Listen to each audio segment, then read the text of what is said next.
स्त्रियां कब तक अपने पति से प्रेम करती हैं। तो एक बार फिर से बहुत बहुत स्वागत है आप सभी भक्तों का, आप सभी दर्शकों का हमारे YouTube चैनल पर। आज का वीडियो बहुत ही ज्ञानवर्धक और बहुत ही प्रेरणादायक वीडियो है। आज की ये कहानी अगर आपने पूरी सुन ली तो ये कहानी आपको बहुत कुछ आज सिखाकर जाएगी। तो प्यारे दर्शकों, आज के इस वीडियो में आप ये जानेंगे कि स्त्रियां आखिर कब तक अपने पति से प्रेम करती हैं। कहते हैं ना दर्शकों कि सोना एक कीमती धातु है। जब उसके अलग अलग आभूषण बन जाते हैं तो उसके अलग अलग नाम हो जाते हैं। ठीक उसी प्रकार से प्यारे दर्शकों, जब बेटी पिता के घर में होती है तो वह बेटी कहलाती है, और वही बेटी जब पुरुष का वरण कर लेती है, ससुराल जाती है, तो वह पत्नी बन जाती है, पत्नी कहलाती है। और वही पत्नी जब पति को छोड़ करके गैर मर्दों के साथ संभोग करती है या उनसे प्रेम करती है तो वही स्त्री वेश्या बन जाती है। जब वह भाई से जुड़ती है तो बहन कहलाती है, और जब वह किसी संतान को जन्म देती है तो माँ कहलाती है। संतानों का विवाह हो जाते ही वह दादी कहलाने लगती है। उसी प्रकार से प्यारे दर्शकों, पुरुष को भी उसके कर्म के अनुसार उसके नाम दे दिए जाते हैं। स्त्रियां कब कब और कब तक अपने पति से प्रेम करती हैं, इस वीडियो के माध्यम से आज हम यही समझेंगे। तो इस वीडियो को जो है आप पूरा अवश्य देखिएगा। यह जो वीडियो है आज बहुत ही खास होने वाला है। कहानी शुरू करने से पहले प्यारे दर्शकों, आपसे निवेदन है कि जो दर्शक हमारे चैनल पर पहली बार आए हैं उनसे निवेदन है कि हमारे चैनल को सब्सक्राइब करके बेल आइकन को ऑन करना ना भूलें, ताकि आने वाले नए वीडियो का नोटिफिकेशन आपको सबसे पहले प्राप्त हो जाए और सीधा आप उसका फ़ायदा उठा सकें। तो वीडियो अगर आपको अच्छा लगे तो लाइक शेयर ज़रूर कर दीजिएगा। तो आइए कहानी शुरू करते हैं। एक बार की बात है दर्शकों, एक नगर में एक राजा राज करते थे। वो राजा महाराज स्त्रियों से बड़ा ही प्रेम करते थे, बड़ा ही मोह करते थे। इधर राजा की उम्र जो है 40 वर्ष की हो चुके थे, मगर राजा ने अपना विवाह नहीं किया था। विवाह इसलिए नहीं किया था क्योंकि उसे कोई भी लड़की पसंद नहीं आई थी। एक बार की बात है दर्शकों, एक दिन राजा जंगल में शिकार के लिए शिकार खेलने जाते हैं तो उनको जो है बहुत ही सुंदर स्त्री दिखती है। राजा और वो स्त्री दोनों ही जब मिलते हैं तो मीठी मीठी बातें करने लगते हैं। बातों ही बातों में राजा को जब ये पता चलता है कि ये सुंदर स्त्री एक वेश्या है, तो ये सब पता होने के बावजूद भी राजा उस स्त्री से कहने लगा, तुम बहुत ही सुंदर हो। आपकी सुंदरता ने और आपकी मीठी आवाज़ ने मेरे मन को मोह लिया है। मैं तुम्हारे बिना जीवित नहीं रह सकता। मैं तुमसे प्रेम करने लगा हूँ। मैं तुमसे विवाह करना चाहता हूँ। तब वेश्या राजा को समझाने लगी कि हे महाराज, आप तो ज्ञानी हो। महाराज, आप जान ही चुके हैं कि हम एक वेश्या हैं, और वेश्याओं का एक नियम होता है कि वह आजीवन जो है कुंवारी रहती हैं। कुंवारे रहते हुए भी वो विवाहिक रहती हैं, क्योंकि उनके जीवन में एक नित्य पुरुष नया आता है। और ना ही तो हम किसी से प्रेम करते हैं, हमारे दिल में किसी एक के प्रति प्रेम नहीं रहता है। उस वेश्या ने राजा को बहुत समझाया, मगर राजा अपनी जिद पर अड़ गया। राजा के कुछ भी समझ में नहीं आया। अब राजा उस दिन तो अपने घर पर लौट आते हैं, मगर पूरी रात जो है नींद उनको नहीं आती है। करवटें बदलने लगते हैं। उस स्त्री के रह रहकर उसको याद आने लगती है। उसका चित्र जो है उसके आंखों के सामने हमेशा आ जाता है। और कुछ दिन तो उस राजा ने ऐसे ही गुजारे। फिर वह फिर से शिकार खेलने के लिए उसी जंगल में गया और फिर उसी स्त्री से फिर मिलता है। अब जो है स्त्री से मिलने के बाद राजा कहता है कि हे सुंदर स्त्री, मैं तुम्हारे बिना अब नहीं रह सकता हूँ। मैंने आपसे अलग रह कर के देख लिया। मैं जितना अलग रहता हूँ, जितना दूर रहता हूँ, उतनी ही तुम मेरे पास रहती हो, उतनी ही याद तुम्हारी ज़्यादा आती है। आपने मेरी रात की नींद और दिन का चैन चुरा लिया है। मैं आपसे बहुत प्रेम करता हूँ, इसलिए आप मेरे प्रेम को स्वीकार कर लीजिए और मेरा शादी का प्रस्ताव को भी स्वीकार कर लीजिए, मुझसे विवाह कर लो। फिर उस वेश्या ने कहा, हे महाराज, हमारा कोई धर्म नहीं होता। फिर आपका दिल हम पर आ ही गया है, आप नहीं मानते हो तो मैं आपसे विवाह करने के लिए तैयार हो जाती हूँ, पर मेरी 2 शर्तें हैं। यदि आप मेरी 2 शर्तें मान लोगे तो मैं आपसे विवाह कर लूँगी। किसी ने ठीक ही कहा है प्यारे दर्शकों कि सावन के अंधे को हरियाली ही हरियाली नजर आती है। अब भी उस राजा की जो है बुद्धि ठिकाने पर नहीं थी। ये मन बड़ा ही चंचल होता है, जिस पर आता है उसके गुण अवगुण कुछ भी नहीं देखता है। वह वेश्या स्त्री राजा से 2 शर्तों की जो है बार बार बात कर रही थी। राजा कह रहा था कि मैं मान लूँगा। अब भी राजा की जो है आंखें नहीं खुली थीं। कहते हैं ना कि काला अंधा रात में दिन में उल्लू होए, काम ही अंधो रात दिन, जाकी बुद्धि गई जाने कहाँ सोए। राजा उस स्त्री की चाल नहीं समझ पा रहा था।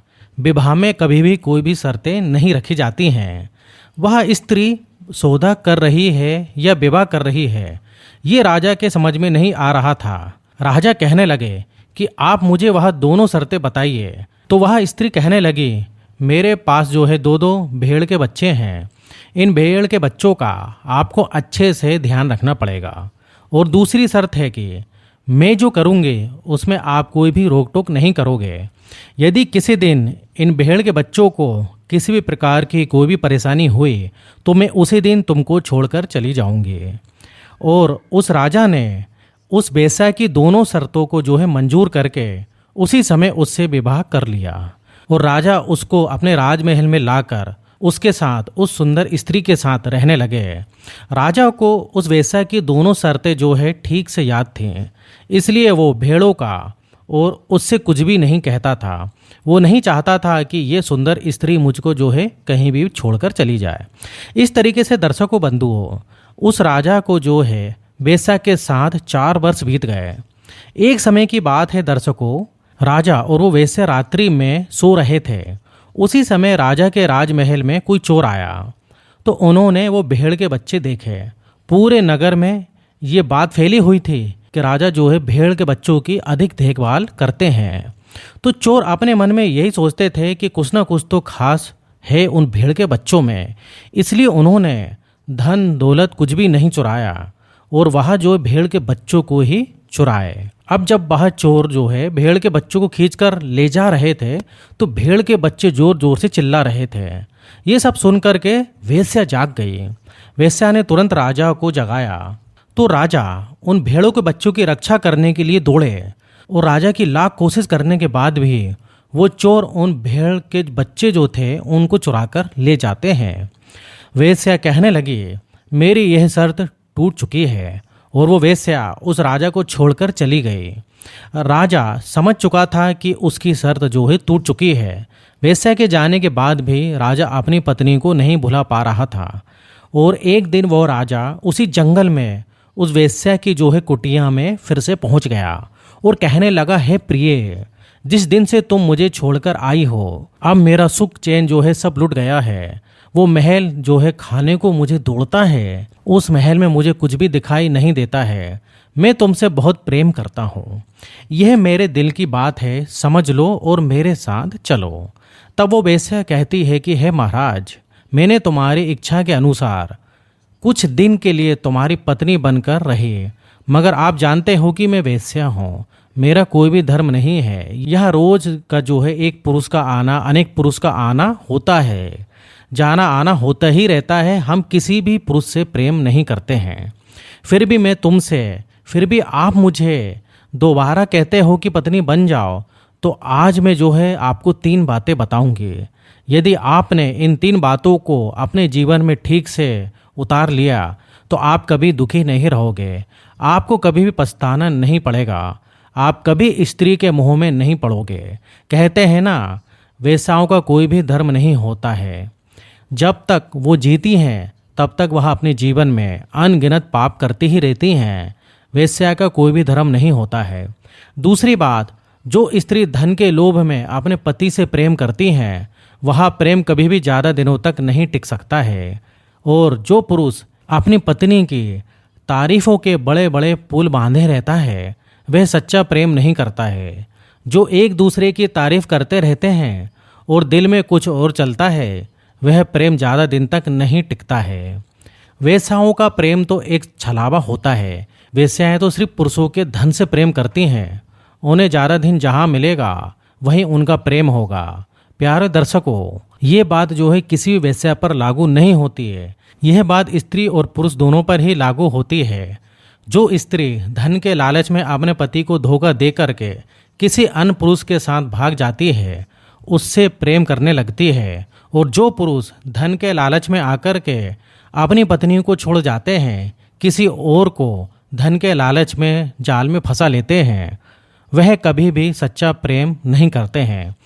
प्यारे दर्शकों, वेश्या का तो एक धर्म होता है, वो अपने धर्म पर चलती हैं। लेकिन साधारण स्त्री, घर की महिला, उसका भी एक धर्म होता है कि जिस पति के साथ माँ बाप बांध देते हैं, उस पति के साथ ही जीवन भर रहना चाहिए।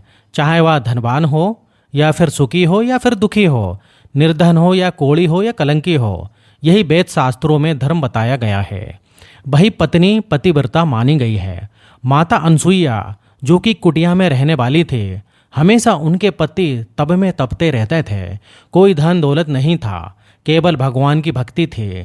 तो फिर उन्होंने कैसे तीनों देवताओं को 6-6 महीनों का बच्चा बना लिया था, एक पतिव्रत धर्म से, ना कि धन की वजह से।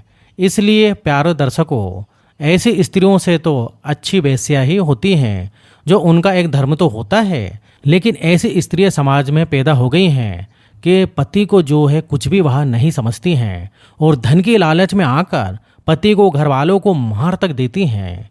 जो स्त्री अपने पति से मांगे रखती हों कि मुझे ये चाहिए वो चाहिए, पति पर कुछ है नहीं, लेकिन उसकी मांगे बढ़ती जा रही हों, तो आप सीधे समझ लो कि वह आपसे प्रेम नहीं करती है।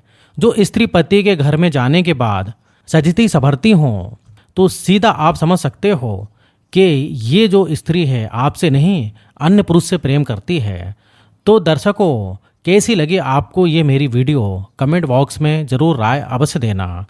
और श्री राधे जो है अवश्य लिखना, और राधे कृष्णा कमेंट बॉक्स में ज़रूर लिखना।